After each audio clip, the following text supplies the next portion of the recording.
For a short period of time, 5'8" safety Bob Sanders was the most dominant and hard-hitting player in all of football. Bob Sanders is controlled recklessness. Almost intercepted by Bob Sanders. Tries to cut back and he dropped at the 41, but Bob Sanders signed all day. I wouldn't want to be nowhere else. Winning Defensive Player of the Year and taking the Indianapolis Colts to a Super Bowl they wouldn't have won without him. But what if I told you that just a couple of years after his success, he seemingly disappeared without a trace? Well, that's exactly what happened, and to figure out the truth behind his rapid decline, let's go back to the beginning.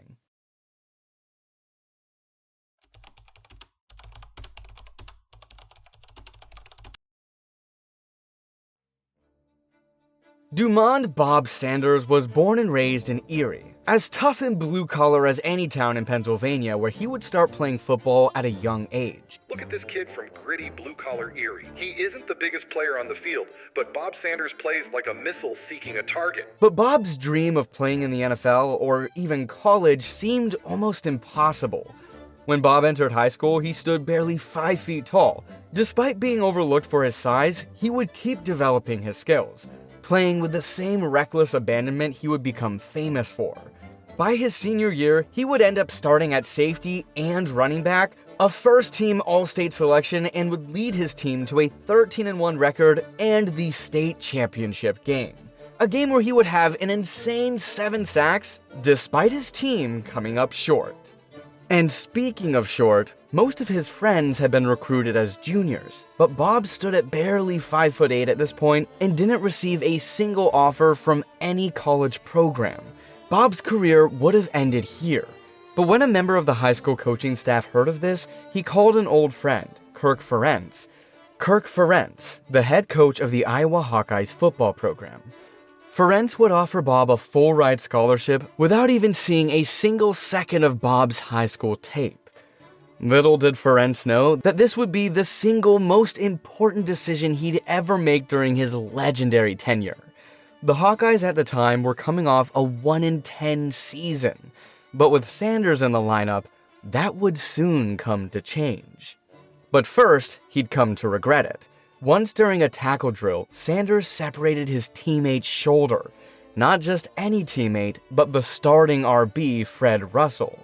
Some coaches were begging Ferentz to regularly hold Sanders out of several full-contact drills, for his own safety and the team's. He would hit so hard his teammates started calling him Hitman, a nickname that would stick. And soon, the Hitman would unleash on opponents. After trailing by 9 points in the third quarter, the Hawkeyes had just taken a 21-16 lead with 2:47 left in the game. The Spartans' returner fielded the short kick at his 19-yard line and ran up the field. He never saw Sanders coming.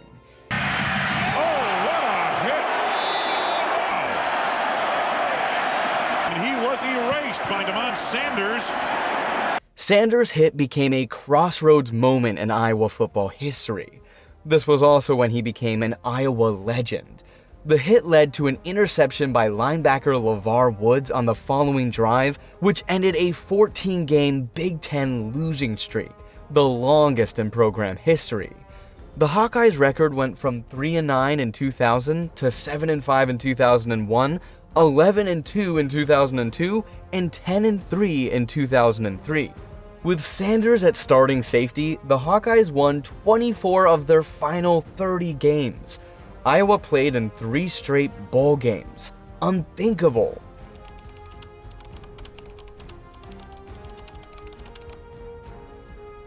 The undersized 5'8" safety from Erie, Pennsylvania had come far.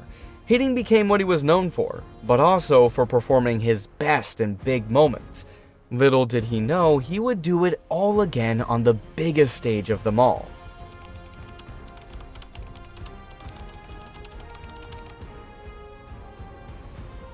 NFL teams had taken notice of the hard-hitting safety.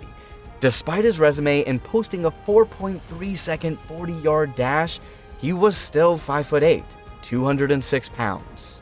So in the 2004 NFL Draft, Bob fell. all the way to the Colts in the second round, 44th overall. The Colts had been seemingly one-dimensional for half a decade. Peyton Manning was running the best offense the league had ever seen, but after reaching the playoffs 4 out of the last 5 years with no Super Bowl appearances to show for it, it was clear something was missing in Indy. The Colts were winning games, just not the ones that mattered. During the 2004 and 2005 NFL seasons, the Colts folded under pressure in the playoffs. At this point, Dungy had an excellent front four, led by Dwight Freeney and Robert Mathis. And despite solid players Cato June and Gary Brackett at linebacker, the Colts were still one of the NFL's worst defenses in 2004, finishing 29th overall in total defense.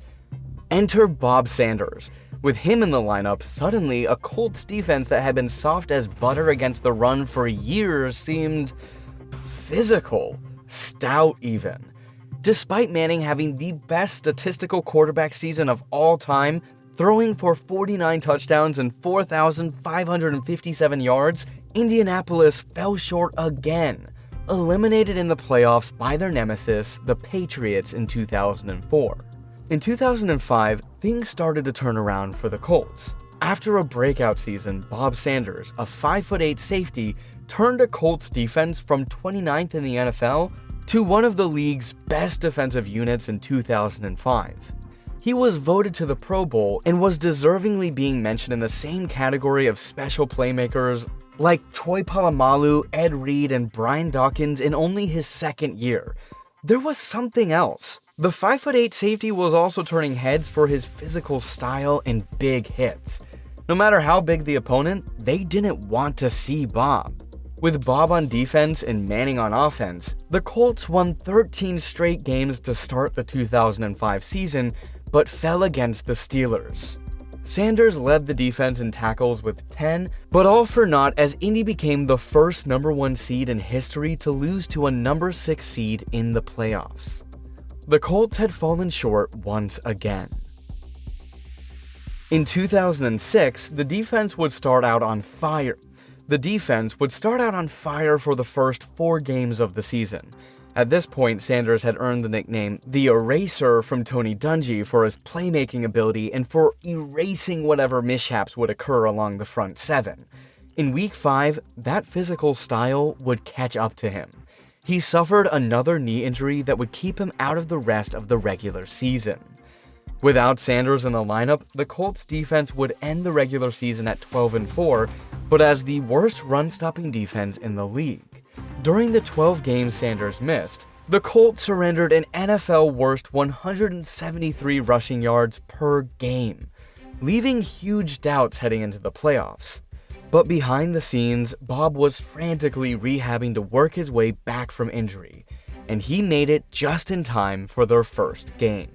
With Sanders back in the lineup for the playoffs, the Colts went from being the worst run defense in the NFL to the second best overnight. In the 2006 wildcard round, they made quick work of the Chiefs, winning 23-8, Sanders sealing the game with a fourth-quarter interception as the Chiefs were driving down the field. Sanders and the Colts would follow that up by defeating the Ravens in the divisional round. The Colts would allow only 6 points in a hard-hitting contest, Bob's type of game. He led the team with 10 tackles and 1 pass defended as Indy lifted its gaze to their biggest challenge of the season. Tom Brady and the Patriots had been a roadblock for years, crushing the Colts' Lombardi aspirations multiple times over the years. But when they met again in the 2006 AFC Championship, Sanders and Indy weren't going to back down.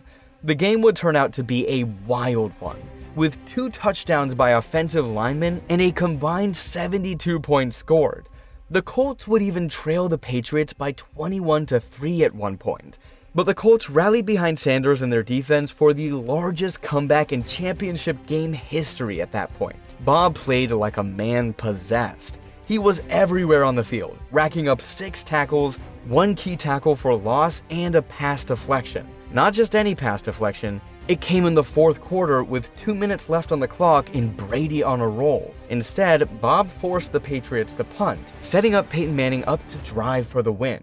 the extra point. First the touchdown, a must. As Manning rolls out, he has Klecko open, and Klecko is in for the touchdown, sending the Colts to the Super Bowl to face the Chicago Bears. After 9 years of heartbreak, the Colts were finally here, and the confidence was at an all-time high. But it started out in the worst way possible. back to the middle, gets past the first wave, and here he goes.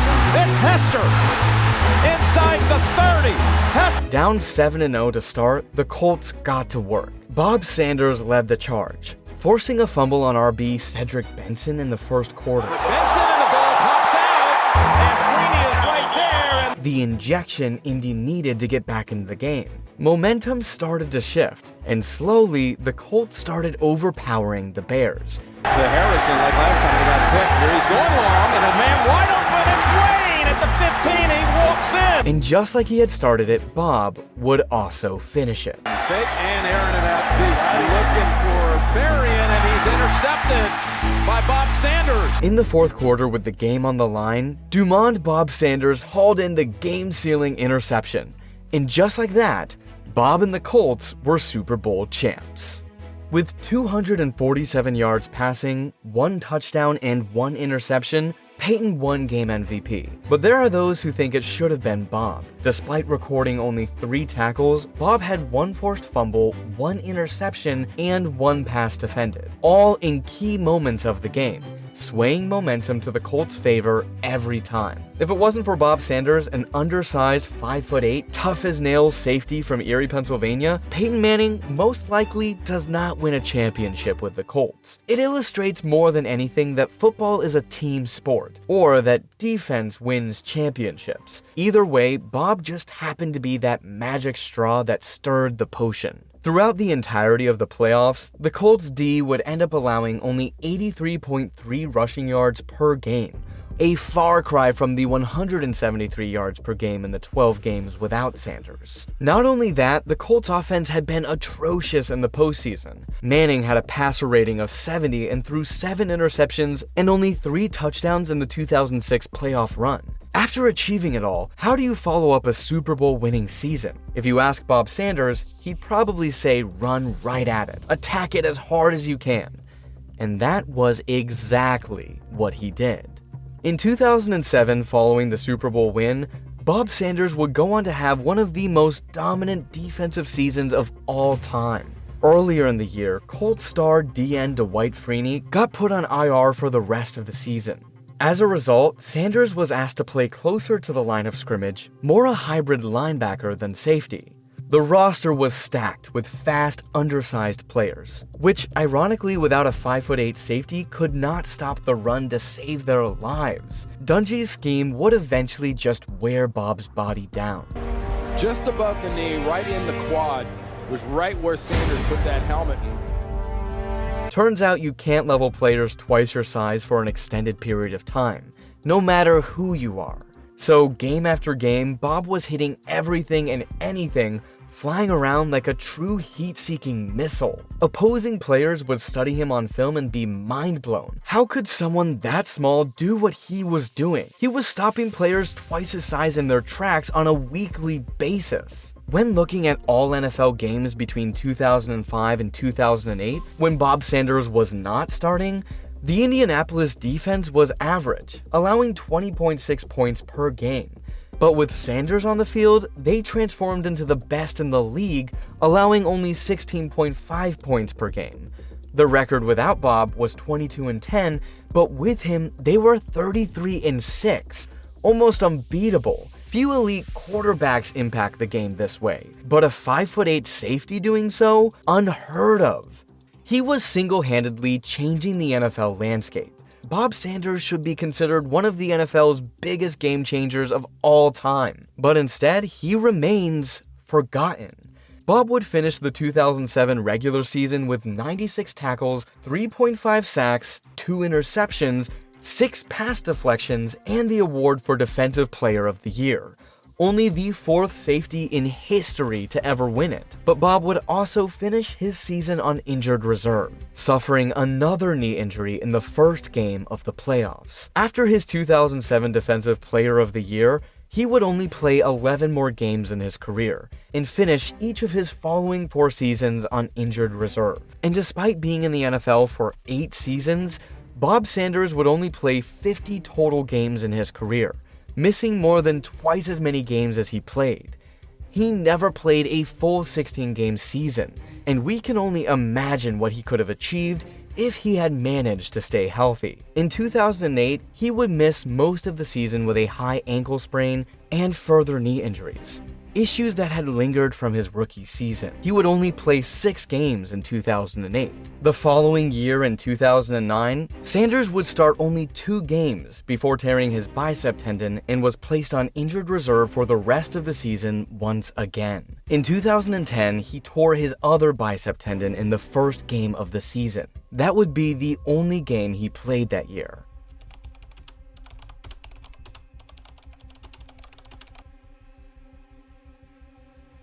Looking back, it was obvious Bob Sanders only knew one speed, and he accepted only one outcome. He was a winner through and through. It's the reason he was able to help rebuild the Iowa football program, restore the Colts defense, and ultimately raise the Lombardi Trophy. No matter what life threw at him, Sanders was always going to meet it head on, with all the force he had in him.